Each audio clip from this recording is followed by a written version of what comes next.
Hi there, and welcome to Economic Observations. Today is Monday. It is the 21st of September.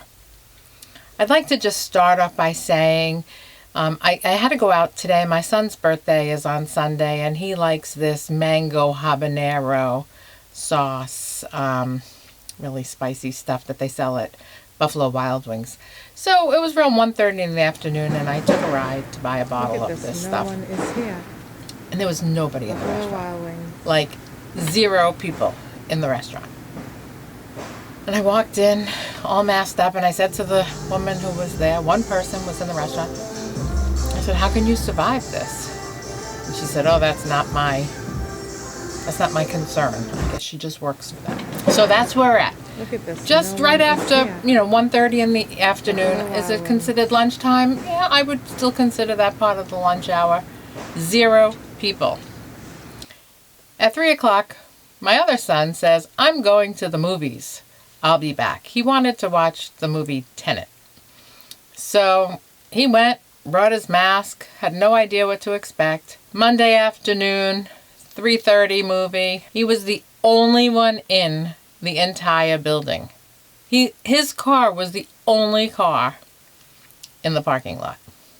The guy who sold him his ticket was the only person he saw. He went into the theater and he had the whole theater himself. This is a V-shaped recovery. This is what it's like. Everything is open and no one is going out. I mean, there were open it up protests going on in some parts of the country, right? There are people suing governors and suing mayors because they closed their business. Businesses are open. No one's going out. Everyone is scared. No one's going out. So Buffalo Wild Wings, empty. Movie theater, empty. There's a lot of other stuff going on too. The lockdown is squeezing real estate from all sides and threatens to burst the housing and mortgage bubble. Well, we can see that coming. That's no reason for optimism.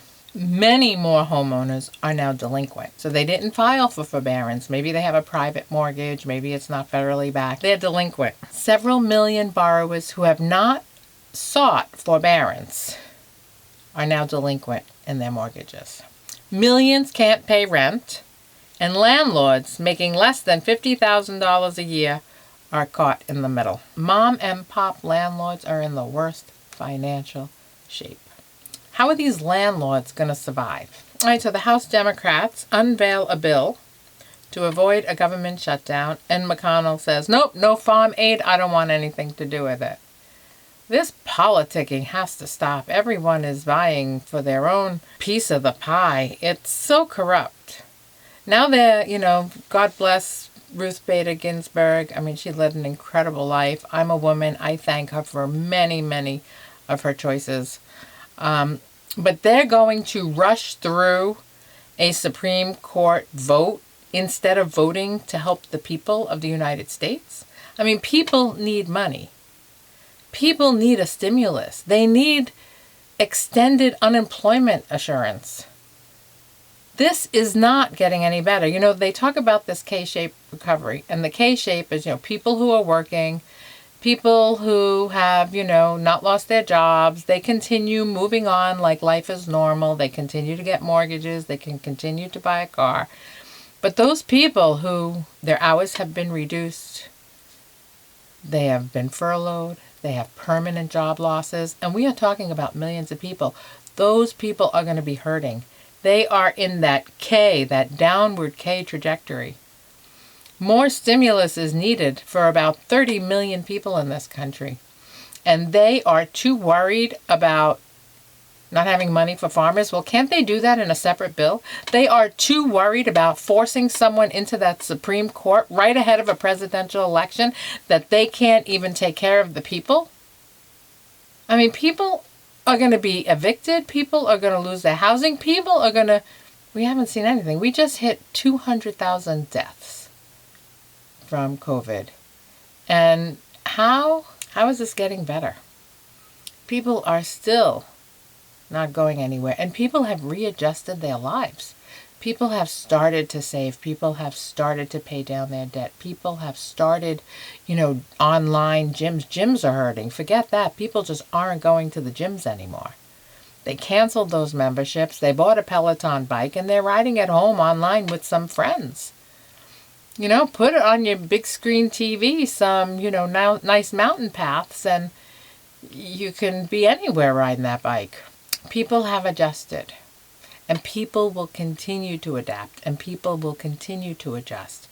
And that means that some of these places will never open again. And it means that they're gone for good, never to return.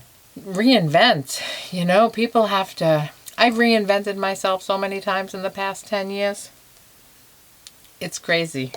Oh, I haven't told you where I worked for 20 years before that, but we'll get to that one day. The problem with the U.S. economy is there are too many poor people. This is an opinion piece on CNBC. If you're in the top 1, 5, or 10% of U.S. income wealth, congratulations on being economically successful. It's easy to hate the rich for all they have and all you don't, but the rich aren't the problem. It's just that there's too many poor people. Most of the rich 10 years ago have become richer.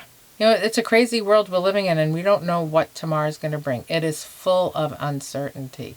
So do what you can to prepare. Get yourself, mentally ready for anything.